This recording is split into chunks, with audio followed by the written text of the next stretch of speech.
How to share pin location in Messenger. Hello and welcome to our channel Whizz. In this tutorial I'm going to show you how to share pin location in Messenger, so please watch till the end to properly understand the tutorial. So first of all I'm going to my Messenger app and I'm going to choose any contact I want to share that pin location. And at the bottom of my screen I have different options. I assume you can recognize the microphone, the gallery, the camera, and in the left corner there are 4 dots, so I'm going to click on it and I have my location. Automatically I will have to allow the location access. I will have to allow it again.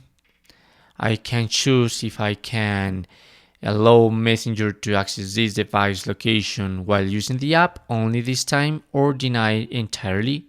I'm going to only this time by now, and I have to start the sharing live location for 60 minutes, and that's it. That's how you can do it. Obviously you have a second option. This is one, and you can pin like a location and send that location. Perhaps you want to share a different location than the current location you are right now. And that's it. So this is how you can share your pin location in Messenger. Thanks for watching.